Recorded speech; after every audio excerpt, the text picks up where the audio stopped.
නමෝ බුද්ධාය. හැම දිනාටම තෙරුවන් සරණයි. අපගේ ගුරු දේවෝත්තම පරම පූජනීය පින්වත් ලොකු ස්වාමීන් වහන්සේට নমස්කාර වේවා. පින්වත්නි, පින්වත් මහත්තයා, බුදුරජාණන් වහන්සේගේ උතුම් අවබෝධය අපි සරණ ගියේ. එතකොට බුදුරජාණන් වහන්සේගේ අවබෝධය ගැන අපේ හිතේ තියෙන පැහැදීමට තමයි ශ්‍රද්ධාව කියලා භාග්‍යතුන් වහන්සේ හඳුන්වලා දුන්නේ. ඉතින් ඒ භාග්‍යතුන් වහන්සේ විශිෂ්ට නුවණින් මෙලොවත් පරලොවත් අවබෝධ කරගෙන අපිට දේශනා කරලා දුන්නා. ඒ වගේම උන්වහන්සේ දැක්ක අපි ඉපදි මෙරි යන මේ කෙලවරක් නැති සසර ගමනක ඉන්න අය හැටියට.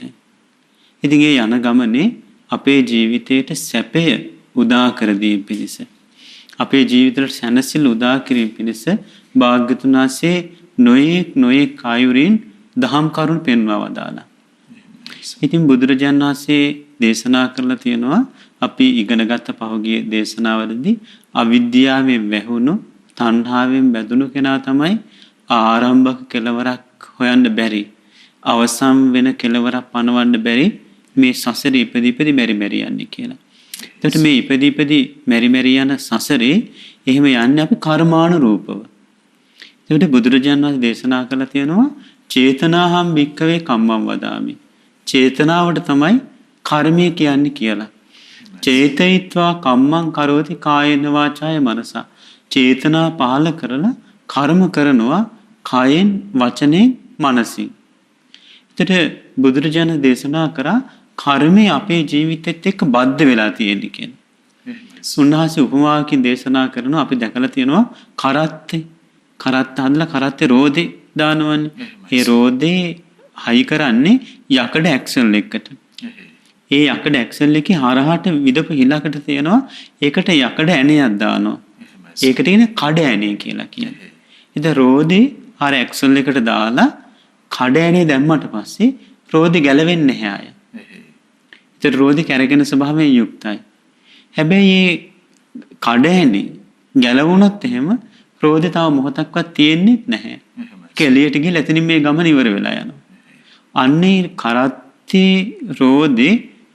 රෝදේ ඇක්සල් එකට දාලා කඩ ඇණේ දැම්මට පස්සේ ගැලවෙන්නේ නැහැනේ. ඒ වගේ තමයි අපිට මේ නිරය, තිරිසන් ලෝකේ, പ്രേත ලෝකේ, සතර අපාය මේ සසර ඉක්මවා යන්න බැරුව අපි නැවත සසර ඉපදි මෙරි යන්නේ මේ කර්මයේ නැමැති කඩ ඇණෙන් අපේ ජීවිතය හිර කරලා තියෙන්නේ කියන්නේ. එහෙමයි ස්වාමී. ඒතකොට කර්මයේ සකස් වෙවි තියෙනකන් අපිට ඉපදි යන්න සිද්ධ වෙනවා. හැබැයි අපි මේ කර්මය කියන වචනේ තේරුම් ගන්න ඕනේ. ගොඩාක් අය දුකක්, පීඩාවක්, කරදර, කම්කටොළු වෙනකොට සාමාන්‍ය කියන මොන කර්මයක්ද දන්නේ නැහැ මේක. මොන කර්මයක්ද දන්නේ, ඕකන పూర్වේ පවක් කියේ අපි ඒ ගැන ඒ වෙලාවට කතා කරනවා. පීඩාවෙන් කතා කරනවා. නමුත් කර්මය කියලා කියන්නේ අර දුක් සහිත, පීඩා සහිත ඇති කර දෙන්නට විතරක් නෙමෙයි. ඒතර කර්මය කියලා බුදුරජාණන් දේශනා කරේ චේතනාව. චේතනාහම් භික්ඛවේ කම්මං වදාමි. චේතනාව තමයි කර්මය කියලා කියන්නේ. ඒතර චේතනාව කියලා කියන්නේ දැන් අපේ ජීවිතේ චේතනාව ඇති වෙන ආකාර 6ක් තියෙනවා. එහෙමයි ස්වාමී. ඒ තමයි රූප සංචේතන, ගන්ධ සංචේතන, ශබ්ද සංචේතන, රස සංචේතන, පොට්ටබ්බ සංචේතන, ධම්ම සංචේතන. කියන්නේ රූපයක් දකිනකොට අපිට චේතන ඇති වෙනවා. ශබ්ද ඇහෙනකොට චේතන ඇති වෙනවා. ගන්ධ සුවඳ ආග්‍රහණය කරනකොට චේතන ඇති වෙනවා. රස විඳිනකොට චේතන ඇති වෙනවා. පහස ලබනකොට චේතන ඇති වෙනවා. අරමුණු හිතනකොට චේතන ඇති වෙනවා. අන්නේ ඇති වෙන චේතනාව තමයි කර්මය කියලා කියන්නේ. එහෙමයි ස්වාමී. එතකොට ඒ කර්මය කොටස් 3කට බෙදෙනවා. ඒ තමයි පුණ්‍ය කර්ම කියලා සකස් වෙනවා. ඊට පස්සේ පව් කියලා සකස් වෙනවා. ඒකට කියන පුඤ්ඤාභි සංකාර, අපුඤ්ඤාභි සංකාර. පින, පුණ්‍ය කර්ම, පාපී කර්ම කියලා. ඊළඟට ආනිඤ්ඤාභි සංස්කාර කියලා තව සංස්කාරයක් තියෙනවා. ඒ කියන්නේ භාවනා කරනකොට, සමාධිය අධ්‍යයන කරනකොට ඇති වෙන සංස්කාර කර්මය. එහෙමයි ස්වාමී. එතකොට බුදුරජාණන් දේශනා කළ කම්මස්සකා, මේ සත්‍යය සසර ඉපදි මෙරි යන අපි ස්වකීය දේ හැටියට තියෙන කර්මය. කම්ම දායාද. කර්මය තමයි දායාද කරගෙන ඉන්නේ. කම්ම යෝනි. අපි උපදින ස්ථානේ උපදින ආකාරය කොහොමද තීරණය වෙන්නේ? කර්මයෙන්. කම්ම පටිසරණ. කර්මයමයි පිළිසරණ කරගෙන ඉන්නේ. යං කම්මං කරිස්සති යම් කිසි කර්මයක් කෙරෙනවද? කල්යාණං වා පාපකම් වා. ඒක යහපත් වේවා අයහපත් වේවා තස්ස දායාදෝ භවිස්සාමිති. ඒකම නැවත අපිට ලැබෙනවා කියලා.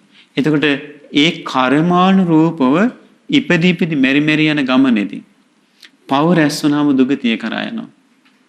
මනුස්ස ලෝකේ ඉපදුනත් දුක් වැඩි පව බලවත් වෙලා තියෙනවා. එහෙමයි ස්වාමී. ඊට පස්සේ පින් කරපුවම සුගති ලෝකවල එනවා. ඒ පිනේ යම් අඩුම විපාකයක් තියෙනවා මනුස්ස ලෝකෙ ඉපදලා යම් සැපයක් ලැබෙනවා. ඊට පස්සේ ඇතැම් තිරිසන් සත්තු පව පින දැන් මිත්‍යා දෘෂ්ටික විදලා දම්පැන් පූජා කරපුවාම එතන පිනක් රැස් වෙනවා කියනවා. මිත්‍යා දෘෂ්ටිය නිසා පින්පව විශ්වාස කරන්නේ නැති නිසා කර්මඵල විශ්වාස කරන්නේ නැති නිසා අපාය උපදින තිරිසන් ලෝකෙ. හැබැයි අර පින විපාක දෙනවා. තිරිසන් ලෝකෙ ඉපදලා ගොඩක් සැප විඳින සත්තු ඉන්නවා. එතකොට මේ විදිහට අපි ඉපදී මෙරි මෙරි යන ගමනේදී බුදුරජාණන් වහන්සේ දේශනා කළ පින් කරගන්න කියලා. උන්වහන්සේ දේශනා කරලා තියෙනවා පුඤ්ඤංචේ පුරිසෝ කෛරා. මේ මිනිස්සු කරන පින කෛරාතේත පුනප්පුනක් නැවත නැවතත් කරන්න කියලා කියනවා. තම්හි චන්දම් කෛරාත පින් කරන්න කැමැත්තක් ආසාවක් ඇති කරගන්න සුකෝ පුඤ්ඤස් උච්චයෝ. පින කියලා කියන්නේ සැපයට කියන නමක්. ඊළඟට උන්වහන්සේ දේශනා කළා තියෙනවා මා අවඤ්ඤේත පුඤ්ඤස්ස නමන්තං ආගමිස්සති. මේක පොඩි පිනක්. මේකෙන් මට විපාක දෙන එකක් නෑ කියලා හිතන්න එපා කියලා කියනවා. එහෙමයි ස්වාමී. උද බින්දු නිපාතය නුද කුම්භෝ විපූරති. වතුර බින්දුව වැඩෙන තැනකට කලයක් තියලා තිබ්බොත් ඒ කලයේ පිරනවා වගේ පූරති දීරෝ පුඤ්ඤස්ස. නුවණ තියෙන කෙනා ජීවිතයට පින් රැස් කරගන්නවා. තෝකම්පි ආචන. ටික ටික හරි රැස් කරගෙන. ඒ වගේම තමයි බුදුරජාණන් දේශනා කළා පාපංචේ පුරිසෝ කෛරා. මිනිස්සු අතින් පව් කරුණොත් නැවතත් පවුනම් කරන්න එපා කියලා කියනවා. ඒ පව් කරන්න කැමැත්තක් ඇති කරගන්න එපා කියලා කියනවා. පාපෝ දුක්ඛස්ස උච්චයෝ. පව කියලා කියන්නේ දුකට කියන නම. උන්වහන්සේ දේශනා කළා තියෙනවා සචේ භායසි දුක්ඛස්ස සචේ දුක්ඛස්ස මප්පියං. ඉදින් ඔබ මේ දුකට බයයි නම් ඒ වගේම දුක පිළිකුල් කරනවා නම් මාකත්ත පාපකං කම්මං පව් කරන්න එපා කියලා කියනවා. ආවීවා යදිවාරහෝ එලිපිටවත් රහසෙවත්. ඒතර බුදුරජාණන් වහන්සේට මේ කර්ම විපාක ගැන පරිපූර්ණ අවබෝධයක් තිබුණා. ඇත්තෙම උන්වහන්සේගේ විශාරද මේ උන්වහන්සේගේ දස බල ඥාන වලින් එක දස බල ඥාන 10න් එක ඥානයක් තියෙනවා. අතීත වර්තමාන අනාගත කියන ඒ තුන් කාලෙටම අයත් කර්ම විපාක සකස් වෙන තැන හේතු වශයෙන් ඵල වශයෙන් විපාක දෙන තැන ගැන පරිපූර්ණ අවබෝධයක් අපි භාග්‍යතුන් වහන්සේට තිබුණා. උන්වහන්සේ ඒ අවබෝධය තුළ පිහිටලා මේ ධර්මයේ දේශනා කළේ.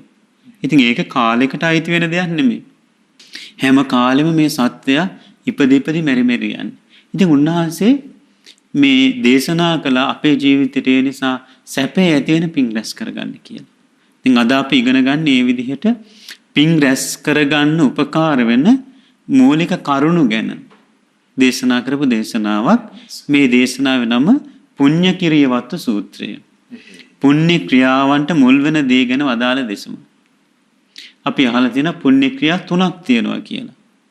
දානමය පුණ්‍ය ක්‍රියා, සීලමය පුණ්‍ය ක්‍රියා, භාවනාමය පුණ්‍ය ක්‍රියා කියලා. ඉතින් භාග්‍යතුන් වහන්සේ මේ දේශනාව දේශනා කරන කාලේ වැඩ සිටියේ සවැත් නුවර ජේතවනාරාමයේ. උන්වහන්සේ භික්ෂුන් වහන්සේලා අමතලා දේශනා කරනවා මහණෙනි පුණ්‍ය ක්‍රියාවන්ට මුල් වෙන දේවල් 3ක් තියෙනවා කියනවා. කියන්නේ අපේ ජීවිතේ පිනක් රැස් වෙනවා නම් ඒ පින රැස්වීම පිණිස උපකාර වෙන කරුණු 3ක් තියෙනවා කියනවා. මොනවාද? දානය මුල් වී කරන පුණ්‍ය ක්‍රියාව. දානයේදී දානය කියලා කිය දානෙට හරි ලස්සන උපමාවක් භාග්‍යවතුන් දේශනා කරලා තියෙනවා. ඊට දේශනා කරලා තියෙනවා ආදිත්තස්මින් අගාරස්මින් යං නීහරති භාජන. ගෙයක් ගෙනගනිද්දී ඒ ගේ ඇතුලේ යම් යම් භාජන එළියට දානවා නම් තන්තස් හෝති අත්තාය නතන්තස්ස ඩයිහති. ඒ ගිනිගන්න ගේ ඇතුලෙන් යම් භාජනයක් එළියට දානවද ඒක තමයි කියනවා නැවත ප්‍රයෝජනෙ පිණිස පවතින්නේ. නතන්තස්ස ඩයිහති පිච්චිච්ච දෙයින් අය ප්‍රයෝජනයක් නැහැ. බුදුරජාණන් දේශනා කර ඒවං ආදිපිතෝ ලෝකෝ ජරාය මරණේනච. ආන් ඒ වගේ අපේ මේ ජීවිතයත් ජරා මරණ කියන දෙකෙන් ගිනි අරගෙන විනාශ වෙවි යනකොට නී හරීතේව දානේන. දානය තුලින් අත්හරින්න කියලා කියනවා. බැහැරට කරන්න කියලා කියනවා. එහෙනම් දානය කියන්නේ බැහැරට දාපු දෙයක්. දැන් අපි අපිට අයිති කියලා හිතාගෙන ඉන්නවනේ යම් කිසි දේවල්. ආන්ගේ අපිට අයිති කියලා හිතාගෙන ඉන්න දේවල් ඒවා දානි දීපු දේවල් නෙමෙයි. හැබැයි අපිට අයිති කියලා මගේ කියලා අපි හිතාගෙන යමක් ඇද්ද? ඒ දේ දුන්නොත් එහෙම තව කෙනෙකුට. ඒක දානය කියලා කියන්නේ. එතකොට දින්නම් සුඛ පලං හෝති න දින්නම් හෝති තන්තත. දීපු දෙයකින් තමයි සැප ලැබෙන්නේ. දීපු නැති දෙයකින් සැප ලැබෙන්නේ නැහැ කියලා බුදුරජාණන් දේශනා කළා. එහෙනම් දානය කියන්නේ පරිත්‍යාගය. දීම දානය. ස්වාමීනි දානසිත බොහෝ වෙලාවට ඇති වෙලා ආයමත් ඒක නැති වෙලා නොදී ඉන්න අවස්ථාත් හිතේ ඇති වෙනවා. මසුරුකම කියන කාරණේ ඇති වුණාට පස්සේ දෙන්න හිතනවා දෙන්න හිතුණට මට නැති වෙයි. එහෙමයි කියලා හිතෙනවා. ඒක නිසා ආපහු එයා දෙන්න නැතුව ඉන්නවා. හැබැයි දෙන්න ඕනේ කියලා සිතවිල්ලක් හරි හිතනවා නම් ඒ තුල පවා පිං රැස් වෙනවා කියලා බුදුරජාණන් දේශනා කළා. එහෙමයි ස්වාමී. ඒක දෙන්න බැරි වෙලා මොනවා හරි දෙයක් නිසා ඒක බැරි වෙන්න පුළුවන් සමහර විට. එහෙමයි. හැබැයි බැරි වුණාට දෙන්න ඕනේ කියලා හිතනවද? ඒ දෙන්න ඕනේ කියලා හිතන කාරණේදී පවා පිං රැස් වෙනවා කියලා භාග්‍යවතුන් දේශනා කළා. එතකොට ඕ මහත්තයා අවසරයි ස්වාමීනි. ස්වාමීනි අර භාග්‍යවතුන් වහන්සේගේ අසිරිමත් උපමාව මේ ජරා මරණ වලින් අපි ගිනිගෙන ගෙන මේ ගේ අපි ගිනි ගන්නවා වගේ කියන කරුණ. ඒකේ තේරුම තමයි දැන් ගෙයක් ගෙනි ගත්තට පස්සේ ගෙවි ගෙවි ක්ෂය වෙවි යනවානේ. එහෙමයි සර්. එතකොට ඒ ගේ ඇතුලේ තියෙන හැමදේම ඒ ගින්නට අහුවෙලා පිච්චි යනවා. ඒ වගේ අපේ ජීවිතෙත් අපි දවසක ඉපදුනාද එදා ඉඳන් මනුස්ස ජීවිතේට යම් කාලයක් තිබුණාද ඒක ගෙවි යනවා. ඒ ගෙවෙන්නේ ජරාය මරණේ නැච. ජරා වීම ව්‍යාධියටපත් වීම. එතකොට මරණය කියන මේ වගේ ගෙවි යනවා. ඉතින් අපේ ජීවිතේට අපි යමක් එකතු කරනවද අර ගිනි ගන්න ගේ ඇතුළට දාගන්න වාචන වගේ. එහෙමයි ස්වාමීනි. අපිම අනුභව කරමින් අපිම ඒවා පරිහරණය කරමින් විනාශ වෙලා ගියොත් ඒක ගින්නට අහුවෙච්ච භාජනයක් වගේ. හැබැයි අපිට තියෙන දේ තව කෙනෙකුට දුන්නොත් ආංගික ගින්නින් එළියට දාපු භාජනයක් වගේ. එහෙමයි. එතකොට දානමය පුණ්‍ය ක්‍රියා බුදුරජාණන් දේශනා කරන මේ තමයි පුණ්‍ය ක්‍රියාවන්ට මුල් වෙන පළවෙනි දේ. දානමය පුණ්‍ය ක්‍රියා. දෙවෙනි කාරණේ සීලය මුල් වී කරන පුණ්‍ය ක්‍රියාව. සීලය මුල් වෙලා කරන පුණ්‍ය ක්‍රියාව. තුන්වෙනි එක භාවනාව මුල් වී කරන පුණ්‍ය ක්‍රියාව. භාවනා කරලා රැස් කරගන්න පින. එතකොට දාන සීල භාවනා කියන ත්‍රිවිධ පුණ්‍ය ක්‍රියා. එහෙමයි. ඊට පස්සේ බුදුරජාණන් දේශනා කරනවා ඔන්න දැන් කෙනෙක් පින් කරගන්න අදහස තියෙනවා. එයා මොකද කරන්නේ? දානය මුල් වෙලා කරන පුණ්‍ය ක්‍රියා ස්වල්ප වශයෙන් කරනවා. දැන් සමහර වෙලාවට බොහෝ දෙනෙක් දාන දෙන්න ඕන පන්සලේ නිකන් අර චාරිත්‍රයක් හැටියට දාන වට්ටෝරු වෙනවා. නැත්නම් සලාක දාන එනවා. අහවල් දවස් අපේ දානේ තියෙනවා කියලා දානේ හදාන්නේ කියලා. සමහරට අවුරුද්දට එක දවසයි. සමහර අය ඉන්න එහෙමවත් සලාක දානයක්වත් බාරගෙන නැහැ. ඔන්න කෙනෙක් ඥාතියෙක් මැරුණට පස්සේ 7 දවස් දාන දෙනවා. ඊට පස්සේ දානයක් දෙන්න 3 මාසෙ ගියපහම. ඊට පස්සේ අවුරුද්දේ ආපහු කාලයක් තියෙනවා දානයක් දෙන්නේ. ඒතර බෞද්ධ සමාජය තුල එහෙම හරි දාන දීම තියෙනවා. දැන් අපේ රටේ වුණත් දැන් බෞද්ධ නොවන සමාජය තුල මේ බෞද්ධ අය දෙන තරමට දාන දීමක් අපිට දකින්න නැහැ. එතකොට දැන් මේ වසංගත තත්වයක් ඇවිල්ලා තියෙනවා. දැන් අපේ රට ගත්තොත් බොහොම අපි කියන්නේ තුන්වෙනි ලෝක රටක් කියලානේ. දියුණු වෙමින් පවතින රටක් කියලානේ. ගොඩාක් පිරිස සාගින්නෙන් ඉන්නවා කියලා. හැබැයි මම හිතන විදිහට අපේ රටේ එදිනෙදා අර යමක් හම්බ කරගෙන ජීවත් වෙන අය හිටිය යාලට මේ ඇඳිරි නීතිත් එක්ක රස්සාව නැති වෙලා කැම්බීම් අඩු වුණාට බඩගින්න ඉන්න දුන්නේ නැහැ. එක එක එක සමාජ සංවිධාන. එතකොට දැන් මේ ලංකාව නිසා මම හිතන්නේ අන්‍යාගමික පිරිස් පවා ඒ අසරණ වෙච්ච අය බල දන් දෙනවා. මේ දන් දීම හුරු වෙලා තියෙන බුදුරජාණන් දේශනා කරපු නිසා. එහෙමයි ස්වාමීනි. ඒතකොට දන් දීම කියන්නේ පිනක්. දැන් අපි ඕස්ට්‍රේලියාවේ අපේ භාවනා සුප මුල් කරගෙන මෙල්බන් එහෙ ඉන්නවා ඉගෙන ගන්න ළමයි 9500ක් 10000ක් වගේ. එහෙමයි ස්වාමීනි. අධ්‍යාපන ලබන ළමයි. එයාලට ස්ථිර රැකියාවක් නැහැ. తాවකාලික පොඩි පොඩි රස්සා කරගෙන හිටියේ. ඒ රට ලොක්ඩවුන් කරනවත් එක්කම ගොඩාක් අයගේ රස්සා නැති වුණා. ඇත්තෙන් මේ ළමයිට රස්සාව නැති වුණාට පස්සේ ඉන්න බෝඩිමට දෙන්න සල්ලි ඕනේ. එයාලගේ යුනිවර්සිටි වලට ගෙවන්න ගාස්තු ගෙවන්න ඕනේ. කාලා බීලා ඉන්නත් ඕනේ. ලොකු ප්‍රශ්න ඇති වුණා. ඉතින් ඊට පස්සේ අපි එකතු වෙලා දැන් මහමෙවුනා භාවනා සප්පු තවත් මේ සංවිධානයක එකතු වෙලා මේ විදිහට ඒ ළමයිට අපි කියන්නේ ඩොලර් 30ක් විතර වටින විදිහට එහෙමයි වියලි ආහාර එකතු කරලා ඒ ළමයි ඉන්න තැනට හොයාගෙන ගිහලා දෙනවද? එහෙමයි ස්වාමීනි. මේ වෙන විට ක්‍රියාත්මක වෙනවා. මේ වෙන විට ක්‍රියාත්මක වෙනවා. ඒක අපේ අදහස තියෙන්නේ මේ වසංගත තත් ඉවර වෙනකම්ම. එහෙමයි අපි කල්පනා කරේ එතන අපේ ඒ කැලණිය විශ්වවිද්‍යාලයේ ආදිශිෂ්‍ය සංගමයේ අපිත් එක්ක එකතු වුණා. අපි කතා කරගත්තේ අපේ ළමයෙකුට අපි බඩගින්න ඉන්න දෙන්නේ නැහැ කියලා. එහෙමයි ස්වාමීනි. ඇයි මේ දුෂ්කර අවස්ථාවල දෙන දානේ දුර්භීක්ෂයකදී දෙන දානේ සත්පුරුෂ දානයක් කියලා බුදුරජාණන් දේශනා කළා. එහෙමයි. එතකොට දන් දීම මුල් කරගෙන පින් රැස් කරගන්න පුළුවන්. එතකොට බුදුරජාණන් දේශනා කරා කෙනෙක් ඉන්නවා ඒ විදිහට එයා දාන ගැන හොය ඉන්නේ නැහැ. කියන්නේ දන් දෙන්න අවස්ථාව බල ඉන්නේ නැහැ.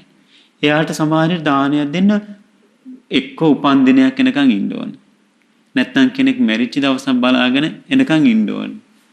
එහෙම එයා ඉන්නවා දානේ මුල් වෙලා කරන පුණ්‍ය ක්‍රියාව අල්ප. දැන් මේ ලෝකේ මේ වෙනකොට කෝටි 7මාරක් වගේ මිනිස්සු ඉන්නවා කියනවා. දානයක් දෙන අය කී දෙනාද ඇත්තේ? නිතර දානයක් දෙන අය කී දෙනාද ඇත්තේ? අල්ප දෙන මේ බෞද්ධ අය ගැන මේ ලංකාවේ ගැන විතර නෙමෙයි දේශනා කරන්නේ. උනාසේ සාමාන්‍ය මේ සසරේ ඉපදි මෙරි යන සත්වයෝ ඒ ජීවිත ලැබුණට පස්සේ පුණ්‍ය ක්‍රියා කරනකොට දානීය කියන්නේ පුණ්‍ය ක්‍රියාවක්. ඒක බෞද්ධ අයට විතරයි තියෙන්නේ කතෝලික අයට මුස්ලිම් අයට නෑ කියලා එහෙම වෙන් කරන්න බෑ. එහෙමයි සර්. ඒකට දානේ මුල් වෙලා යමෙක් දානයක් දෙනවද පින් රැස් වෙනවා එතන. ඒකට විපාක ලැබෙනවා. හැබැයි කෙනෙක් ඉන්නවා දානේ මුල් වෙලා කරන පුණ්‍ය ක්‍රියාව ස්වල්ප වශයෙන් කරන්නේ. සීලේ මුල් වී කරන පුණ්‍ය ක්‍රියාව ස්වල්ප වශයෙන් කරන්න කියලා කියනවා. එහෙමයි සර්. ඊළඟට භාවනා මුල් වී කරන පුණ්‍ය ක්‍රියාව සිදු කරන්නේ නැහැ කියලා කියනවා. පින්නත් මහණෙනි එයා දානමේ පුණ්‍ය ක්‍රියාව ස්වල්ප වශයෙන් කරනවා. සීලමේ පුණ්‍ය ක්‍රියාව කියන්නේ දැන් අපි සාමාන්‍ය අපි ගිහි සමාජ පැවිදි සමාජ ගත්තොත් එහෙම ගිහි සමාජ උපාසක උපාසිකාව කියනවා. එලා නිත්‍ය සීලේ පංච සීලේ. පොයට අට සීල් රකින්නවා. ඊට අමතරව ආජීවාෂ්ටමක සීල සමාදන් වෙන්න පුළුවන්. ඊට අමතරව නවාංග උපෝස් සීලේ තියෙනවා. පුරුදු කරන්න පුළුවන්. ගහත් විදිහට ගිහි ජීවිතය ගත කරමින් දස සීල් රකින්නත් පුළුවන්. සාමනීර දස සීල් තියෙනවා. උපසම්පදා සීල් තියෙනවා. ඔන්නෝයි සිල්පද තියෙනවා. එතකොට කෙනෙක් ඉන්නවා සීලමය පුණ්‍ය ක්‍රියාවත් අල්ප වශයෙන් කරලා තියෙනවා. ස්වල්පයයි. දන් දීලා තියෙන්නේ ස්වල්ප වශයෙන්. සිල් රැකලා තියෙන්නේ ස්වල්ප වශයෙන්. භාවනා කරලා එයා පිනක් රැස් කරගෙන නැහැ. එයා මරණින් මත්තේ ආපහු මිනිස්යන් අතරට පැමිණෙන්න පුළුවන් කියනවා. එහෙමයි ස්වාමී. හැබැයි කිසිම සෞභාග්‍යයක් නැහැ. ඒ කියන්නේ එදා වේල කන්න තරම් දෙයක්වත් හරියට ලැබෙන්නේ නැහැ යාට. එහෙමයි. දැන් අපිට අහන්න ලැබුණා මේ වෙනකොට ඉන්දියාවේ අර මීටරේ දුරස් තියාගෙනනේ කෑම කන්න නැතුව මිනිස්සු කිලෝමීටර් 3 4 5 පොලිමේ ඉන්නවා කියලා කියනවා. Tamanට කෑම වේලක් හොයාගන්න. එහෙමයි. ඉල්ලගන්න කෑම බෙදලා දෙන තැන්වල. ඒකට බලන්න දැන් එක තැනක ඉඳලා කෑම බෙදනකොට කිලෝමීටර් 3ක් 4ක් දුරින් නම් අන්තිම කෙනා ඉන්නේ. පැය කීයක් යයිද එතෙන්ට එන්න? එයා කෑම වේල ගන්න. මනුස්සලක උපදිනවා. හැබැයි සෞභාග්‍යයක් නෑ යාළුවා. භාග්‍යවන්ත බව නැහැ. මේ ලෝකෙ මිලියන ගාණක් ඉන්නවා එදා වේල කන්න නැතුව. දැන් ඉන්දියාවේ දැක්ක මේ දවස්වල එහෙමයි සම්. මේ ඔය නගරෙන් කුණු අරගෙන ගිහිල්ලා බානවනේ. ඒ බානකොට ටිපර් කරනකොට මිනිස්සු මං හිතන්නේ 7-800ක් අර කුණු කන්ද පීර හොයනවා. එහෙමයි. කෑම. ස්වාමීනි පුදුම සෝචනීයයි මේ කර්ම විපාකය නේද? ඔව් සසරේ දීලා නැතිකම. එහෙමයි සම්. සමහරවිට ස්වල්ප වශයෙන් දීලා තියෙනවා. ඊට පස්සේ වීඩියෝ එකේ පෙන්නනවා එයාලා අර කුණු බක්කි ගෙනල්ලා බෑවට පස්සේ ඒ වගේ උර කඩ එහෙමයි. බලනවා සමහර පාම්බාගෙම කාලා දාපුවා තියෙනවා. ඒ ටික අරගෙන තමන්ගේ මල්ලට දාගන්න. කන්න ඒක තමයි කන්න තියෙන්නේ. එහෙමයි සම්. භාග්‍යයක් නැහැ යාලට. ඉන්න නැහැ. පේමන්ට් අයින් කොච්චර නිදා ගන්නවද මිනිස්සු. මේ අපේ ඇස් දෙකෙන් දකින්න තියෙන දේවල් නෙමෙයි. එහෙමයි. අද සමහර විට කෙනෙක් හොඳ සුඛෝභෝගී යානයකින් වාහනයකින් ගිහිල්ලා හොඳ අවන්හලකට ගිහිල්ලා රසවත් කෑම වේලක් කාලා අර ඒ හරියම ඉන්න කෑම බීමක් නැති යාචක කෙනෙකුට රුපියල් 10ක් 20ක් දීගෙන යනවා. එහෙමයි සම්. හැබැයි එයා හිතන්නේ නැහැ. හිතන්න තරම් ධර්මයක් ඉගෙනගෙන නැහැ. මාට මේ දේ ලැබිලා තියෙන්නේ. මං සසරේ දාන දීලා තියෙනවා නේ කියලා. සමහර අවස්ථාවල එහෙමවත් දෙන්නේ නැතුව අහක බලාගෙන යනවා. හිතෙන්නේ මම දීපු දෙයක් නේ මට මේ ලැබිලා තියෙන්නේ කියලා. එතකොට මේ දානමය පුණ්‍ය ක්‍රියාව ස්වල්ප වශයෙන් කරනකොට සීලමය පුණ්‍ය ක්‍රියාව ස්වල්ප වශයෙන් කරන කෙනා භාවනා කරලා නැහැ යා. භාවනාවෙන් පිං රැස් කරන හැබැයි මනුස්ස ලෝකෙ ඉන්න පුළුවන්. හැබැයි මෙතන සීලේ නැත්තම් ඒත් මනුස්ස ලෝකෙට එන්න බෑ. කොච්චර දානෙ දුන්නත් එයාට සිල්වත් බව නැත්තම් දුස්සීලයි නම් ඒ දානේ මහත්ඵල මහානිසංස නැහැ. සිල්වත් බව මුල් වෙලා තමයි මනුස්ස ලෝකෙට එන්නේ. එතකොට දන් දීපු නිසාට භාග්‍ය ලැබෙනවා. එතකොට දන් දීම ස්වල්ප වශයෙන් කරලා නැ සිල් රැකීම ස්වල්ප වශයෙන් කරලා නැ ඒ කියන්නේ ඔන්න සිල්පද හොඳට රැකගෙන ඉන්නවා ආපහු කඩා ගන්න. සමහරට උපෝසතය ආරක්ෂා කරන්නේ නැහැ. ඒක න ස්වල්ප වශයෙන් තමයි සිල් දැන් අද ගොඩාක් අය ඉන්නේ මේ විදිහයි. දැන් මේ දුර්භික්ෂයක් ඇවිල්ලා තියෙන වෙලාවේ දන් දෙන අයට හොඳට අවස්ථාව. දැන් අපි දන්න සමහර අය ඉන්නවා එයාලට මේ බොහොම සාමාන්‍ය විදිහට තියෙන. හැබැයි මේ දුර්භික්ෂ අවස්ථාව සත්පුරුෂ දානය දෙන්න තිබ්බ අවස්ථාවක් කියලා දන් දෙනවා. සමහර අය ඉන්න ගොඩාක් තියාගෙන ඉන්නවා. හැබැයි අනිත් මිනිස්සු දුකක් විඳිනවා පීඩාවක් විඳිනවා කියලා නිකන් අදහසක්වත් ඇති වෙන්නේ නැහැ. දන් දීම නම් සමහර දානපතියෝ ඉන්නවා. එයාලා කෝටි ප්‍රකෝටි ගන්න වියදම් කරමින් දන් දෙනවා. ඒ දන් දෙන එක දැන් අපිට හිතෙන දානයක් දෙනකොට අනිත් අයට යමක් කරනවා කියලානේ. අනිත් අයට යමක් කරන්නේ ලොකුම දේ කරගෙන තියෙන කාටද? තමන්ට සිද්ධ වෙන්නේ. තමන්ට කරගෙන තියෙන්නේ. අද මම බඩගින්නේ නැත්තේ. අද මම ගියක් දොරයක් යානයක් වාහනයක් ඇතුව ඉන්නේ මම සසරේ දීපු නිසා. කියන ඒ අදහස අපේ ජීවිතවල තියෙන්න ඕනේ. එහෙම නැතුව දැන් මේ වාග්ය නැති බවට පත් වෙන මනුස්ස ලෝකෙ කොච්චර ඉන්නවද අදින්න ඇඳුමක් නැහැ. මම දැකලා තියෙනවා සමහර රටවල් වල වැරහැලි වගේ ඇඳුමක් ඇඳගෙන කකුල් දෙකට දාන සෙරෙප්පු දෙකක් නැහැ.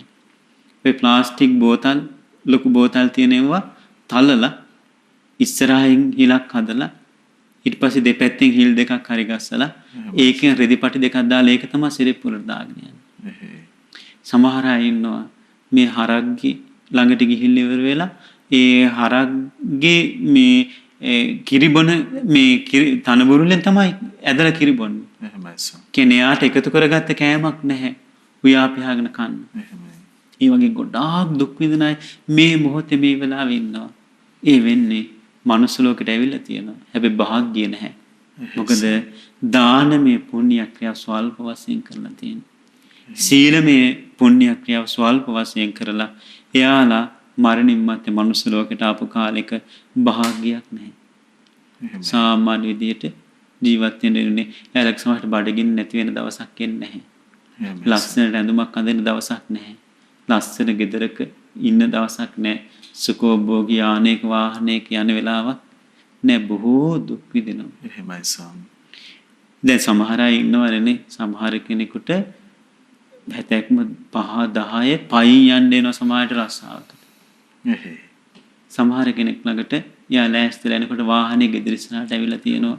ස්වාමීනි පිනේ විපාකේ හරියම අසිරිමත්. ඕ පුනේ විපාකම. එහෙමයි ස්වාමී. පුණ්‍ය ක්‍රිය. එහේ. ඒතර සසර දීපු කෙනාට එහෙමයි ස්වාමී. බුදුරජාණන් දේශනා කරන සුකෝ පුඤ්ඤසෝචය පින කියලා කියන සැපේට කියන අපි මේවා ඉගෙනගෙන පුළුවන් තරම් පින් කරගන්න ඕනේ. එහෙමයි ස්වාමී. අඩුපාඩුවක් වුණොත් ඒ අඩුපාඩුව වෙන කාටවත් නෙමෙයි විඳවන්න වෙන්නේ. අඩුපාඩු විඳවන්න වෙන්නේ Tamanටම. එහේ. සසර දීපු නැතිකම. ඊළඟට බුදුරජාණන් දේශනා කරනවා තවත් කෙනෙක් ඉන්නවා.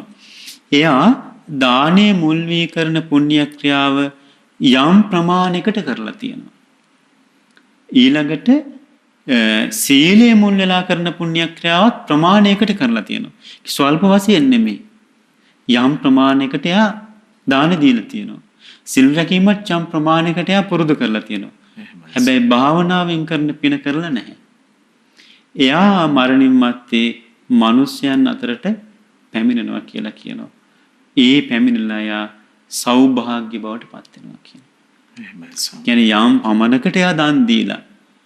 ඒ කියන්නේ සමහර අවස්ථා එනවා එයා කියන්නේ අපි හිතමුකෝ ඉල්ලන්න කෙනෙක් ආවොත් මෙයා නැහැ කියලා කියන වචනේ පාවිච්චි කරන්නේ නැහැ. එහෙමයි ස්වාමී. සමහරට පන්සල ගමේ පන්සල වේවා ආරාම වේවා අසපුවක් වේවා නිරන්තරයෙන්ම එයාට හිතෙනවා මොනවද දන්නේ අඩුපාඩු තියෙන්නේ. මම මේ හොයලා බලන්න ඕනේ. මං දාන දෙන්න ඕනේ. ඒතර ගමේ දුගී මගිය අය ඉන්නවන අදහසක් තියෙනවා. අනේ අර අහවලා නැත්නම් කන්න බොන්න තියනවද දන්නේ නැහැ. කියලා එයා දන් දෙන කෙනෙක්. ඒ වගේම සිල් රැකෙන කෙනෙක් කියා. ඒතර දන් දීලා සිල් රැකලා යම් මට්ටමකට ස්වල්ප වශයෙන් නෙමෙයි. යම් ප්‍රමාණයකට කියන්නේ උපරිමෙන්ම දීලත් නෙමෙයි. යම් ප්‍රමාණයකට අපි හිතමු මාසික දානයක් වෙන්න පුළුවන්. ඒතකොට මාසික දානයක් වුණොත් අවුරුද්දටම තියෙන්නේ. එහෙමයි ස්වාමී. දාන 12යි. යම් ප්‍රමාණයකට නේද එතකොට? අවුරුද්දට එක දානයක් නම් තියෙන්නේ. අවුරුද්දටම එක දවසයි දාන දීලා තියෙන්නේ. එතකොට බුදුරජාණන් දේශනා කරන යම් ප්‍රමාණයකට දාන දීපු කෙනා යම් ප්‍රමාණයකට සිල් රැකපු කෙනා සමහරට පන්සිල් හොඳට රැකගෙන ඉන්නවා. හැබැයි අටසිල් රකින්නේ නැහැ. එහෙමයි. එතකොට යම් ප්‍රමාණයකට සිල්පද රැකගෙන ඉන්නවා. ආන් ඒ කෙනා මරණින් මත්තේ ආපහු මනුස්ස ලෝකයට ආපුවාම සෞභාග්‍යයට උත්තර ලැබෙනවා කියලා කියනවා. එහෙමයි ස්වාමී. භවභෝග සම්පත්, යාන වාහන, ගෙවල් දොරවල් මේ හැම දෙයක්ම හොඳට ලැබෙනවා කියලා. එහෙනම් මනුස්ස ලෝකේ අද යම් තාක් ඉන්නවද? සැපසේ නැහැ කියන වචනයක් නැතුව අහන්න ආන්යාලා සසර එනකොට යම් ප්‍රමාණයකට දන් දීලා එහෙමයි ස්වාමී. යම් ප්‍රමාණයකට සිල් රැකලා ඒක විපාක. දැන් අපි අහලා තියෙනවා සමහර මැද පෙරදිග රටවල් වල ඒ රාජකුමාරි රාජ ආණ්ඩුනේ තියෙන්නේ එහෙමයි ස්වාමී. ඒ රාජකුමාරිකාවන්ට මාලිගා හදලා දීලා වොෂ්රූම් පවා රත්තරන්ින් කියලා කියනවා. එහෙමයි. ටොයිලට් බෝල් හදලා තියෙනවා කියන්නේ රත්තරන්ින් කියලා කියනවා. ඒකට යාට කොච්චර ලැබීමක්ද නේ? සෞභාග්‍යයට පැමිණෙනවා. සමහර අය ඉන්නවා එයාලගේ වාහනේ ඩොලර් මිලියන බිලියන ගණන්.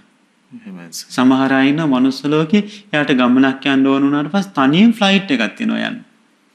ඒ ෆ්ලයිට් එකේ ගියත් සමහරට අහසේ ගියත් ඒකේ ස්විමින් pool එකක් තියෙනවා, බාර් එකක් තියෙනවා, නිදන කාමරේ තියෙනවා, හැමදේම තියෙනවා. මේ ලෝකේ සමහර අය ඉන්නවා එයාලා එක දවසට ඩොලර් ලක්ෂ 2-3 වියදම් කරනවා මේ සැප වෙනුවෙන්. එහෙමයි ස්වාමී. ඒ සසරේ යම් ප්‍රමාණයකට දාන දීපු අය. යම් ප්‍රමාණයකට සිල් රැකලා.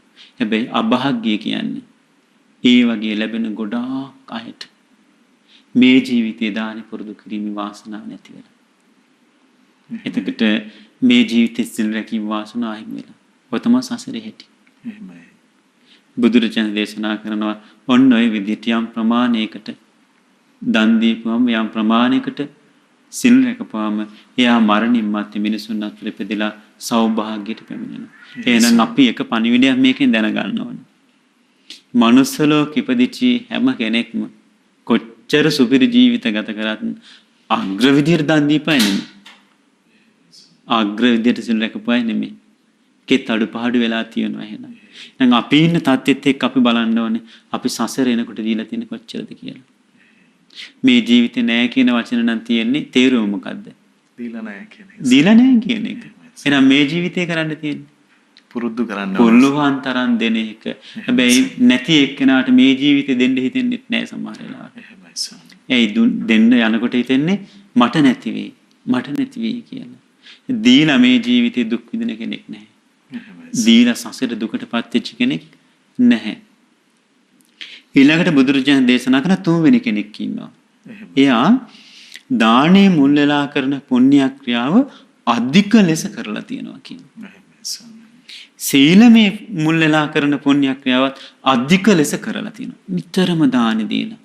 නිතරම සිල් රැකලා තියෙනවා. භාවනාව මුල් වෙලා කරන පුණ්‍ය ක්‍රියාව එයා පුරුදු කරලා නැහැ. යම් භාවනා යම් වෙලාවක පුරුදු කරන්න උත්සාහ කරන වෙති. නමුත් හිත සමාධිමත් වෙලා ඒ තුල පින රැස්සෙලා නැහැ. ඒතර දානමේ පුණ්‍ය ක්‍රියාව අධික ලෙස කරලා තියෙනවා. සීලමේ පුණ්‍ය ක්‍රියාව අධික ලෙස කරලා තියෙනවා. හැබැයි භාවනාමය පුණ්‍ය ක්‍රියාව පුරුදු කරගෙන නැහැ එයා. රැස්සෙලා නැහැ. එයා මරණින් මත්තේ චාතුම් මහරජික දෙවියන් අතර උපදිනවා කියනවා. මේ මනුස්ස ලෝකෙන් පස්සේ තියෙන සැප තියෙන දිව්‍ය ලෝකෙන චාතුම් මහරජය කියන්නේ විරූඪ විරූපාක්ෂ පාක්ෂ දතරාෂ්ට වෛශ්‍රවණ කියලා සතරවරන් දෙවිවරු ඉන්නේ. බුදුරජාණන් දේශනා කරන මහණෙනි ඔය චාතුම් මහරජික උපදිනවා කියන දානි අධික ලෙස පූජා කරපුවා. සීලය අධික ලෙස පුරුදු කරපුවාම මේ භාවනාවෙන් රැස්සෙන පින රැස්සෙලා නැහැ. මහණෙනි ඒ චාතුම් මහරජිකේ දෙවරු 4 දෙනෙක් ඉන්නවා කියනවා. අර සතරවරම් දෙවිවරු. දතරාෂ්ට විරූඪ විරූපාක්ෂ වෛශ්‍රවණ කියන ඒ 4 දෙනා ඒ චාතුම් මහරජිකේ ඉපදෙන අනිත් දෙවිවරුන්ට වැඩිය දන් දීලා තියෙනවා කියලා කියනවා. එහෙම දීලි ඉවර වෙලා එයාලා චාතුම් මහරජික දෙවියන් අතර පොදුවේ ඔක්කොටම තියෙන යම් සැපයක් තියනවාද? හැබැයි මේ 4 දෙනාට දිව්‍ය ආයුෂේ, දිව්‍ය වර්ණයේ, දිව්‍ය සැපයේ, දිව්‍ය යසසින්, දිව්‍ය අධිපති භාවයෙන්, දිව්‍ය රූපයෙන්, දිව්‍ය ශබ්දයෙන්, දිව්‍ය ගන්ධයෙන්, දිව්‍ය රසයෙන්, දිව්‍ය පහසින් කියන මේවා වැඩිපුර ලැබෙනවා කියලා කියනවා. චාතුම් මහරජික ඉපදුනාට පස්සේ දැන් එතකොට අධික ලෙස දාම්පැන් පූජා කරම ලැබෙන විපාක. හොද්දට සිල් රැකපුවාම ලැබෙන විපාක. ඊළඟට බුදුරජාණන් දේශනා කරනවා 4 වෙනි කෙනෙක් ඉන්නවා. එයා දානේ මුල් වී කරන පුණ්‍ය ක්‍රියාව අධික ලෙස කරලා සීලේ මුල් වෙලා කරන පුණ්‍ය ක්‍රියාවත් අධික ලෙස කරලා තියෙනවා. භාවනාව මුල් වෙයි කරන පුණ්‍ය ක්‍රියාව කරලා නැහැ. එයා මරණින් මත්තේ තවතිසා දෙවියන් අතර උපදිනවා කියනවා. දැන් චාතුම් මහරජික ඉපදුනොත් එහෙම චාතුම් මහරජිකේ ආයුෂ ප්‍රමාණය මනුස්ස ලෝකෙන් මනුස්ස ආයුෂ ප්‍රමාණය මිලියන 9ක් කියනවා. ලක්ෂ 90ක් තින ආයුෂ ප්‍රමාණය. එච්චර සැප ලැබෙනවා දානීය පූජා කිරීමෙන්, සීලය ආරක්ෂා කිරීමෙන්. ඊළඟට ওই තවතිසා වින්නවා කියන සග්දෙවිදු. ඒ සග්දෙවිදු දානේ මුල් වෙලා කරන පුණ්‍ය ක්‍රියාව, සීලය මුල් වෙලා කරන පුණ්‍ය ක්‍රියාව පමණට වැඩියෙන් කරලා තියෙනවා කියනවා. කියන්නේ තවතිසා උපදින ආකාර යම් පින් කෙරිලා තියෙනවද? ඒ අතර මේ සග්දෙවිදු ඊටත් වැඩිය පින් කරලා තියෙනවා කියනවා. එහෙමයි. ඒක නිසා එයා තවතිසා දෙවියන් අතර ඉපදුනාට පස්සේ කරුණු 10කින් අනිත් දෙවිවරුන්ට වැඩිය අග්‍රයි කියලා කියනවා. මොනවාද ඒ තමයි ඒ තවතිසා දෙවියන් අතර දිව්‍ය ආයුෂය, දිව්‍ය වර්ණයේ, දිව්‍ය පැහැයෙන්, දිව්‍ය යසසින්, දිව්‍ය අධිපති භාවයෙන්, දිව්‍ය රූපයෙන්, දිව්‍ය ශබ්දයෙන්, දිව්‍ය ගන්ධයෙන්, දිව්‍ය රසයෙන්, දිව්‍ය පහසෙන් අග්‍රයි කියලා කියනවා. ඊළඟට බුදුරජාණන් දේශනා කරන මහණෙනි තවත් කෙනෙක් ඉන්නවා. එයත් දානීය මුල් වෙලා කරන පුණ්‍යකට අධික ලෙස කරලා නිතර දම්පැන් පූජා කරලා සීලය මුල් වෙලා කරන පුණ්‍ය ක්‍රියාවත් අධික ලෙස පුරුදු කරලා තියෙනවා. හැබැයි භාවනාව මුල් වී කරන පුණ්‍ය ක්‍රියාව සිදු කරලා නැහැ. එයා මරණින් මත්තේ යාම දෙවියන් අතර උපදිනවා කියලා. එතකොට දෙවියන් අතර දැන් යාම දිව්‍ය ලෝකයන්ට උපකාර වෙනවා දන් දීමයි සිල් රැකීමයි. එහෙමයි ස්වාමී. ඒතර භාවනාවේ රැසෙන පින රැසලා නැහැ කියනවා.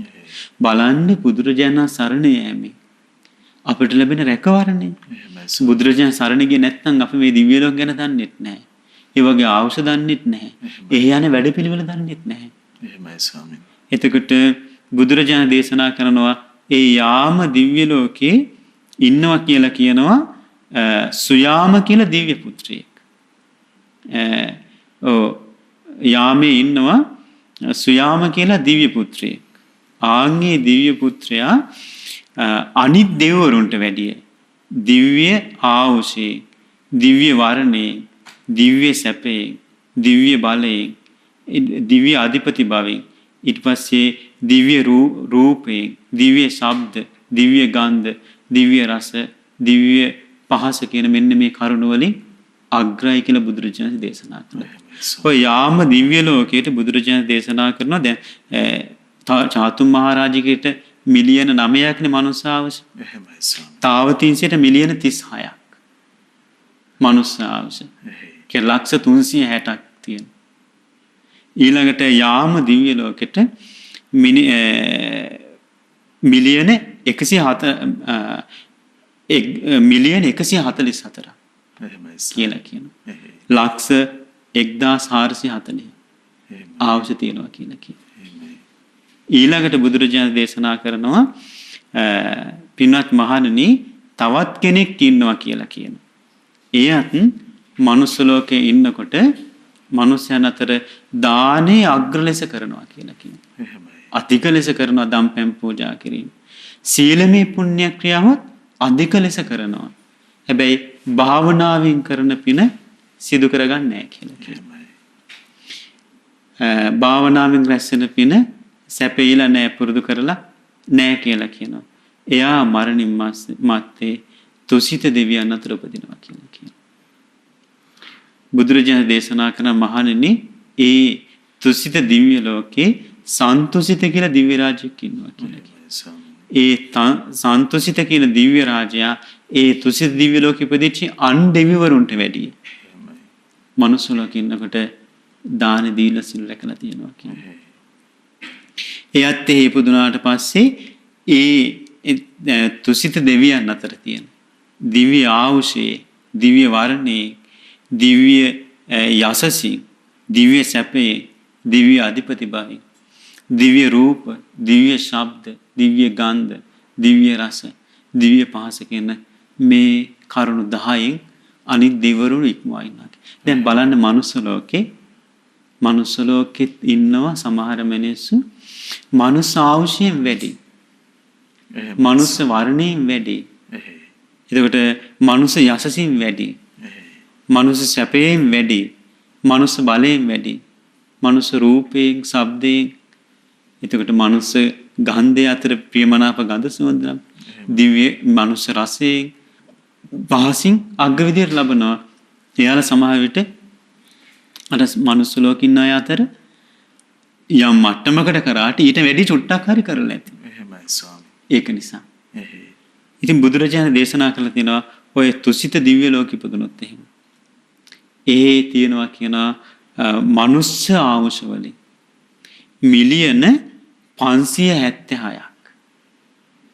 මිලියන 576ක්. එතකොට මිලියනයක් කියන්නේ මේ ලක්ෂ 10ක් නේ. එතකොට කොච්චරද ආවුෂ ප්‍රමාණය? එතකොට බුදුරජාණන් දේශනා කරන එතන උපදින්න පුළුවන් දන් දීලා. මේ සසරේ යන කෙනෙකුට කොච්චර අවස්ථාවක්ද මේ දැන් බුදුරජාණන් දේශන දැන් අපි හිතමුකෝ දැන් කෙනෙක් ඉන්න ගොඩාක් දුප්පත්ය. හැබැයි මේ දේශනාව වහන්න පුළුවන්. ඒත් එයාට අර කෝටිපතියෙක් දෙන තරම් දෙන්න දෙයක් නැහැ. එහෙමයි. එයාට දෙන බොහොම ටිකයි. හැබැයි ඒ තියෙන ටිකෙන් හරි එයා දාන දෙනවා. තමත් අනුභව කරනවා. ඒ වගේම දන් නොදී ඉන්නේ නැහැ. එතකොට ඒකයි අපි තේරුම් ගන්න ඕනේ. කියන්නේ දැන් ගොඩාක් දැන් සමාජ මතයක් තිබුණා අපිට තින් දන් දෙන්න සල්ලි නැහැනේ කියනවා. හැබැයි ඒක වැරදි මතයක්. දන් දෙන්න සල්ලි ඕනේ නැහැ. තියෙන දෙයින් අපිට හාල් හුණ්ඩුවක් නම් තියෙන්නේ ඒ හාල් හුණ්ඩුවේ හාල් මිටක් අරගෙන තව කෙනෙකුට දුන්නොත් එහෙම මට තියෙන්නේ මෙච්චරයි වාටත් මම මේකෙන් චුට්ටක් දෙන්නම් ඕකෙන් කැඳක් හරි හදාන බොන්න කියලා එහෙමයි අර හාල් හුඬු තියෙන කෙනා ඒ මිට දුන්නා කියලා ඉවරලා ඒ ටික නැතුව මැරෙයිද? මැරෙන්නේ නැහැ නේ. ස්වාමීනි එහෙමයි. එහෙම පුරුදු කරගන්න පුළුවන්. ඊළඟට බුදුරජාණන් දේශනා කරනවා මහණෙනි තවත් කෙනෙක් ඉන්නවා.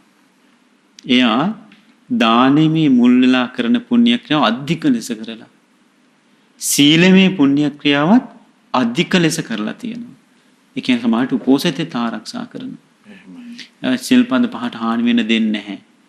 එතකොට සමාහට හතර පොයටම සිල් සමාදන් වෙනවා. ඊට අමතරව දැන් මේ කාලේ නම් බොහෝ පිරිසකට විවේකයක් නිදහසක් තියෙන කාලයක්. ගොඩාක් දෙනෙකුට අප්‍රමාණ පිං රැස් කරගන්න තිබුණා. ඉතින් කරගත්තද නැද්ද දන්නේ නැහැ. එහෙමයි. ඒක ගෙදර ඉඳපු ඔබ තේරුම් ගන්න ඕනේ. මගේ කාලේ මට ලැබිච්ච මේ කාලේ ගෙන් එළියට යන්න එපා, ගෙන් එළියට යන්න එපා කියලා සමාහයට බඩු ටිකත් ගෙදෙට්ටම ගෙනල්ලා දෙනවා. උයාගෙන කාල බීලා උපෝසත සිල් සමාදන් වෙලා හිටියා නම් එහෙමයි. පහසුවෙන් යැපෙන්නත් පුළුවන්. ඒ වගේම සිල් රකින්නත් පුළුවන්.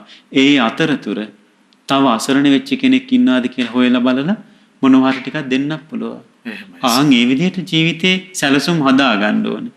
ස්වාමීනි මේ දානෙන් සීලෙන් ජීවිතේ විදිහට අර්ථවත් කරගන්නකොට ඒවා පුරුදු පුහුණු කරගන්නකොට ඊතරත් මහ විශාල සැනසීමක් ඇති වෙනවා. සැනසීමක් ලැබෙන සසර ඉපදෙන මැරෙන කෙනාට සුගති ලෝකයකට යන්න ලැබෙනවා කියන කොච්චර වාසනාවක්ද. අනිකේ සුගති ලෝකවල දැන් යන්න පුළුවන් කියපම තුසිතේ නිම්මාන තියෙන්නේ. ස්වාමීනි සුගතිය ගැන සිහිපත් වීමත් හිතට හරි සතුට දැනෙනවා. ඇයි මේ ඉපදෙන මැරෙන සසරේ නිරේ සතර අපාය මහගෙදර කරගෙන නිරේට වැටෙන්න අඩියක් තියාගෙන ඉන්න අපි සුගතියකට යන්න ලැබෙනවා කියන මොනතරම් ලාභයක්ද? ඒකට පුරුදු කරගන්න තියෙන දානෙ. සමාදම් සිල්පද සමාදල ආරක්ෂා කරන්න තියෙන්නේ. ඊළඟට බුදුරජාණන් දේශනා කරන තවත් කෙනෙක් ඉන්නවා. එයා දානෙ දෙන අග්‍ර විදියට අධික ලෙස සිල්පදත් හොඳට රකින්නවා. එයා භාවනාවෙන් රැස් වෙන පින පුරුදු කරගෙන නැහැ කියලා කියනවා. එහෙමයි ස්වාමී. එයා මරණින් මත්තේ දානෙ අධික ලෙස කරලා සීලය අධික ලෙස පුරුදු කරලා භාවනාවෙන් රැස් වෙන පින රැස් වෙලත් නැහැ. හැබැයි එයා මරණින් මත්තේ නිම්මාන රති දෙවියන් අතරට යනවා කියනවා. එහෙමයි ස්වාමී. පින්වත් මහණෙනි මේ නිම්මාන රති දෙවියන් අතර සුනිම්මිත කියලා දිව්‍ය පුත්‍රයෙක් ඉන්නවා කියනවා. ආන්ගේ දිව්‍ය පුත්‍රයා නිම්මාන රති දෙවියන් අතරත් එයා මනුස්ස ලෝකෙ ඉන්නකොට වැඩිපුර දාන දීලා කියලා කියනවා. වැඩිපුර සිල් රැකලා තියෙනවා කියනවා. ඒ නිසා එයාට නිම්මාන රති දෙවියන් අතර තියෙන දිව්‍ය ආවුස, දිව්‍ය වර්ණය, දිව්‍ය සැපය, දිව්‍ය යසස, දිව්‍ය අධිපති බව, දිව්‍ය රූප, දිව්‍ය ශබ්ද, දිව්‍ය ගන්ධ සුවඳ, දිව්‍ය රස, දිව්‍ය පහස කියන මේ වගේ අධිපති බවට පත් වෙලා ඉන්නවා කියලා. එතකොට බුදුරජාණන් වහන්සේගේ ධර්මයේ සඳහන් වෙන ඔය නිම්මාන රති ලෝකෙ ඉපදුනොත් එහෙම එයාගේ ආවුස මනුස්ස ආවුස වලින් ගත්තොත් එහෙම මිලියන 2304ක් කියලා කියනවා. දැන් අපිට මේ අවුරුදු 100ක් කියන එක මහා ලොකු කාලයක් නේ. එතකොට මිලියන 2304ක් කිව්වා. මිලියනයක් කියන්නේ ලක්ෂ 10ක්. කියන ලක්ෂ වලින් ගත්තොත් ලක්ෂ 2340ක්. එතකොට බුදුරජාණන් දේශනා කළා තියෙනවා ඒ තරම් අවශ්‍ය තියෙනවා. හැබැයි අපාය ඉපදුනොත් එහෙම මහා රෞරව කියලා නිරයක් තියෙනවා. ඒ මහා රෞරව කියන නිරයට එක දවසක් වෙන්නේ මේ නිම්මාන රති දිව්‍ය ලෝකේ තියෙන සම්පූර්ණ ආවුස ප්‍රමාණය. කියන්නේ මනුස්ස ලෝකෙන් මනුස්ස ආවුස මිලියන 2304ක් ගෙවෙනකොට නිම්මාන රති දෙවියන් මේ මහා රෞරව නිරේ ඉපදිච්ච කෙනෙකුට එක දවසයි කියලා තියෙන්නේ කියලා. ඒ වගේ 30ක් මාසයයි. ඒ මාස 12ක් අවුරුද්දයි. ඒ අවුරුදු වලින් අවුරුදු මං හිතන්නේ 8000ක් වගේ අවශ්‍ය තියෙනවා. ඒ මහා රෞරව නිරේ. තනිකර ගින්නේ පිච්චිම තියෙන්නේ. දැන් බලන්න සසර ඉපදි මෙරි යන කෙනාට අත්විඳින තියෙන දේ මේ දන් දීලා සිල් රැකලා අපිට යමක් තියනවාද? ඒ තියෙන දේ හොරු වෙමු අපි පොඩි කොටසක් වෙන් කරන්න. දැන් මේ වසංගත තත්ත්වෙත් එක්ක ගොඩාක් පින් කරගන්න පුළුවන්. ගොඩාක් අය ඉන්නවා දැන් අපිට ආරංචින දැන් අපි මහමෙවුනා භාවනා සුප්මුල්ලලා ගොඩාක් උපකාර කරනවා. ඒතර සමහර ගම් පිටින් නැහැ මුකුත් යාලට. ඉතින් අපිට හොයලා බලලා අපිට එළවලු දෙකක් තියෙනවා න ะ. ව්‍යංජනයක් හදාගන්න. අනේ නැති කෙනෙක් බලලා තව එකක් දුන්නා නම් කොච්චර දෙයක්ද නේද? ස්වාමීනි අපට හිමි වෙන මේ සසර හිමි වෙන උරුමය කොච්චර වෙනවද එතකොට නේද? කොච්චර එන මේ දිව්‍ය ලෝකෙ ඉපදුනොත් එහෙමයි.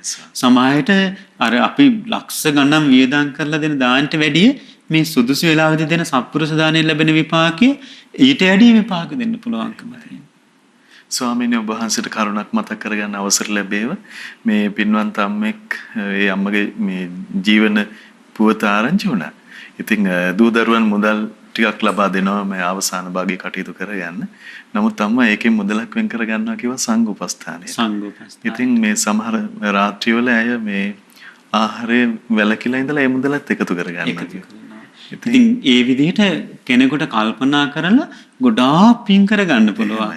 කියන්නේ අපිට කන්න බොන්න දෙයක් නැති වුණා කියලා අපි බඩගින්නේ මැරෙන්නේ නැහැ. අනික දාන දීලා බඩගින්නේ මැරුණත් ශ්‍රේෂ්ඨයි. එහෙමයි සම්. නේද? ඊළඟට බුදුරජාණන් දේශනා කරනවා මහණෙනි තවත් කෙනෙක් ඉන්නවා. එයා දානෙන් රැස් කරන පින අධික ලෙස කරලා. සීලමේ පුණ්‍ය ක්‍රියාව අධික ලෙස කරලා. කියන්නේ සිල් පදවලට හානියක් කරගන්නෙම නැහැ. උපෝසතේ නිරන්තරයෙන්ම ආරක්ෂා කරනවා. එතකොට තමත් තිහා සිල් තියනවා නම් පුරුදු කරගන්නවා. නිතරම දන් දෙනවා යා. දන් දීම පිණිස අධික සෝදාගත් ගමන් ඉන්න කෙනෙක්. මේ මනුස්ස ලෝකෙ ඉන්නකොට අපිට තියෙන අවස්ථා. එහෙමයි. නිතර පුරුදු කරගන්න. එයා දානෙමේ මුල් වෙලා කරන පුණ්‍ය ක්‍රම අධික ලෙස සිදු කරලා. පමණට වැඩියෙන් කරලා යා. එහෙමයි. ඒ වගේම සීලේ මුල් වෙලා රැස් කරන පුණ්‍ය ක්‍රියාව අධික ලෙස කරලා. කියන්නේ ගොඩාක් පුරුදු කරලා. හැබැයි භාවනාවෙන් කරන පින එයාට සැපෙයිලා නැහැ. එයා මරණින් මත්තේ උපදිනවා කියනවා පරිනිම්මිත වසවති දෙවියන් අතර. පරිනිම්මිත වසවති දෙවියන්ගේ දිව්‍ය ආයුෂ මනුස්ස ලෝකේ මිලියන 9256ක්. මනුස්ස ලෝකේ අවුරුදු මිලියන 9000ක් කියලා කියපුවාම කොච්චරද? ඒ තා කියන්නේ ආවස ප්‍රමාණය. ඒ ඉපදලා ඒ තරම් දීර්ඝ කාලයක්. එතකොට අපිට මේ කියන්නේ අපිට දිව්‍ය ලෝකේ දීර්ඝ ආයුෂයි කියවට මේක එකපාර බෑනේ අරමුණු කරගන්න. හැබැයි මනුස්ස ලෝකේ අවුරුදු 100ක් 200ක් 500ක් 1000ක් කිව්වොත් අතීතයක් අපිට තේරෙනවනේ. එහෙමයි. තව 1000ක් කිව්වොත් කොච්චර කාලදනේ මනුස්ස ලෝකේ. හැබැයි මේ පරිනිම්මිත වසවති දිව්‍ය ලෝකෙට දැන් අද පටන් ගත්තොත් අද හිතමුකෝ කෙනෙක් දානි අධික ලෙස කරලා සීලය අධික ලෙස පුරුදු කරලා භාවනාවේ රැස් වෙන පින රැස් වෙලත් නැහැ. හැබැයි මැරිලා මේ පරිනිම්මිත වසවති දෙවියන් අතර ඉපදුනා කියලා. අද පටන් මනුස්ස ලෝකේ මේ දවස් 2 3 4ම ගෙවිලා මිනිස්යන් අතර මනුස්ස ආයුෂ ලක්ෂ 92560ක් ලක්ෂ. එතකොට මිලියන 9256ක් ගෙවෙනවද? ආංගීතා කල් යා පරිනිම්මිත වසවත්ති.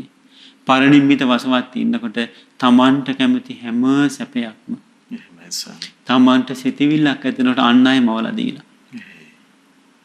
එහෙ ඉන්න තියෙන්නේ. අනේ ස්වාමීනි දැන් ඉතින් ටික කාලයක් අපිට මනුස්ස මේ ආයුෂ තියෙන්නේ ටික කාලයක් දානේ පුරුදු කරන්න වෙන්නේ සමහර වෙලාවට අපිට. මේ බොහොම ටික දවසයි. දැන් අද පටන් ගත්තොත් අපි හිතමු සතියක් එක දිගට මේක පුරුදු කළා කියලා. දැන් හිතන්න මේ වසංගතයක් එනවා. මටත් මේකට ගොදුරු වෙන්න වෙයි කියලා. දැන් ගොඩාක් අයට ડિප්‍රෙෂන් කියනවා. මානසික ආතතිය කියලා කියනවා. විදේශ රටවල ඉන්න සමහර අයට මේක දරා ගන්න බෑ සමහර වෙලාවට.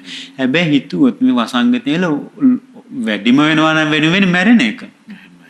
මේ සතිය ඇතුළත මම පුළුවන් විදි ගෙදර හරි මම බුද්ධ පූජා කරනවා. රහතන් වහන්සේලා අරමුණු කරන දාන දෙනවා. මම හොඳට උපෝසථයේ සමාදන් වෙලා මේ දවස් ටික ඉන්නවා. ඊට පස්සේ මම මැරුණත් මට චාතුම් මහරජගේ තාවතින් යාම තුසිත නිම්මාරදී මේ හැම දෙයක්ම මට විවෘතයිනේ. මම පරලොවට සැලසුමක් හදා ගන්නවා කියලා අදිෂ්ඨානයක් ඇති කරගන්න පුළුවන් නම් මොනතරම් ලාභයක් තියාට. ඒක නිසා ජීවත් වෙන්න සැලසුම් හදනවට වැඩිය මොකද ජීවත් වෙන්න කොච්චර සැලසුම් හද අපි හිටියත් අපිට අවසානයේ අතහැරලා යන්න වෙනවා. දැන් බලන්න මෙතෙක් කල මේ දේ කරගන්න බැරි වුණා නම් යම් කිසි කෙනෙකුට එයාට තිබ්බ අවස්ථා කොච්චර අහිමි වෙලාද? දැන් ලක්ෂ ගාණක් මරුණා මේ වසංගතය මුල් කරගෙන. සසරේ දානය මද වශයෙන් පුරුදු කරපු නිසා යාලා මනුස්ස ලෝකෙට ඇවිල්ලා ඉන්නේ. සමාජයට යම් ප්‍රමාණයකට කරපු අය යම් ගොඩාක් පිරිසක් ඉන්නේ නැති බටහිර ඉපදලා සුඛෝභෝගී ජීවිත ගත කරපු අය. හැබැයි මැරිලා ගියා. මේ ජීවිතේ සමාජයට එක දානයක්වත් දීලා නැහැ. සිල්පද මොනවාද කියලා අහලවත් නැහැ. එහෙම යුගයක අපි මේ ජීවත් වෙන්නේ. ඒ නිසා මේවා පොඩි දේවල් නෙමෙයි පින්වත්නි. මේවා අපේ ජීවිතේට පුරුදු කරගන්න තියෙන උතුම් දේවල්. දානයක් දෙනවා කියන එක සීලයක් රකින්නවා කියන එක අපේ ශාස්ත්‍රඥ වහන්සේගෙන් අපිට ලැබුණු දායාද. ඒ දායාද අපි පුරුදු කරගන්න ඕනේ. සුදු බුදුරජාණන් දේශනා කළ මහණෙනි ඔය මේ පරිනිම්මිත වසවත්ති ඉන්නවා වසවත්ති කියලා දිව්‍ය පුත්‍රයෙක්. ආන්ගේ දිව්‍ය පුත්‍රයා දානේ කියන පින පමණට වැඩියෙන් කරලා තියෙනවා කියන්නේ. සීලමේ පින පමණට වැඩියෙන් කරලා එහි ඉපදිලා පරිනිම්මිත වසවත්ති දෙවියන් අතරේ කරුණු 10කින් බලවත් කියනවා. ඒ මොනවාද ඒ දෙවියන් අතර දිව්‍ය ආශේ, දිව්‍ය වර්ණේ, දිව්‍ය සැපේ, දිව්‍ය යසසින්, දිව්‍ය අධිපති භාවේ, දිව්‍ය රූපේ, දිව්‍ය ශබ්දේ, දිව්‍ය ගන්ධේ, දිව්‍ය රසේ, දිව්‍ය පහසින් කියන මෙන්න මේ වගේ අග්‍ර වෙලා ඉන්නවා කියලා කියනවා. ඉතින් මේ ඉපදෙන මරණ සසරේ දැන් අපි එහෙනම් අපේ ජීවිත අපි මහා ලොකුවට අපි පම්පෝරි ගහගෙන ඉන්න හැදුවොත් එහෙම අපිට එහෙම ලොකුවට ආඩම්බර වෙන්න දෙයක් තියනවද? එහෙම නැහැ. මොකද මනුස්ස ලෝකෙ ඉපදිලා තියෙන්නේ දානේ මද වශයෙන් කරලා. සීලේ යම් මට්ටමකට පුරුදු කරලා. හැබැයි අල්ප වශයෙන් කරපු පිරිසකුත් ඉන්නවා මනුස්ස ලෝකෙ. සමහරවිට මේ ධර්ම දේශනා කරන ඔබ සමහරවිට එහෙම කෙනෙක් වෙන්න බැරිද? පුළුවන්. දාවේල බොහොම අමාරුවෙන් දැන් අපි දන්න බොහෝ පිරිසක් ඒ විදිහට ලංකාවේ ජීවත් වෙන්නේ නේ. දැන් පිටරටක ජීවත් වුණත් සමහර අය එයාලට බොහොම දුෂ්කරතා මැද තමයි සෞභාග්‍යයක් නැහැ ජීවිතවල. ගොඩාක් කරදර කම්කටොළු මැද ඒ ජීවිතේ පවත්වාගෙන යන්නේ. හිතන්න මම දාන මොකක් හරි පිනකට ඒ අල්ප වශයෙන් හරි දීලා තියෙනවා. හැබැයි දැන් අපි ඒකාන්තයෙන් සක්සුදක්සිය දන්නවා මේ ජීවිතේ අපි අධික ලෙස දන් දුන්නොත් අධික ලෙස සිල් රැක්කොත් අපිට මනුස්ස ලෝකයෙන් නිදහස් වෙලා දෙවියන් අතර යන්න පුළුවන්. ඒ දිව්‍ය ලෝක කියලා කියන ධර්මයේ පුරුදු කරගන්න පුළුවන් සත්පුරුෂ භූමි. එතකොට ඒ වගේ සැපක් තියෙනවා ධර්මයක් තියෙනවා. මේ දෙකම ලබාගෙන අපිට ඉපදෙන මරණ සසර දුකින් නිදහස් වෙන්න පුළුවන්. ඉතින් ඒ නිසා අපි හැම දිනාටම දානමය පුණ්‍ය ක්‍රියා, සීලමය පුණ්‍ය ක්‍රියා අධික ලෙස කරමින් හැකිතරම් භාවනාමය පුණ්‍ය ක්‍රියාවත් මේකට සම්බන්ධ කරගත්තොත් නේ එහෙමයි සර්. තව කොච්චර විපාක ලැබෙනවද? ওই ත්‍රිවිධ පුණ්‍ය ක්‍රියා පුරුදු කරගෙන අපි හැම දිනාටම පරලෝ සුගතිගාමී වෙලා සසර සැපවත් වෙලා මේ ඉපදෙන මරණ සසර දුකින් වහ නිදහස් වෙන්න වාසනාව උදා වෙත්වා.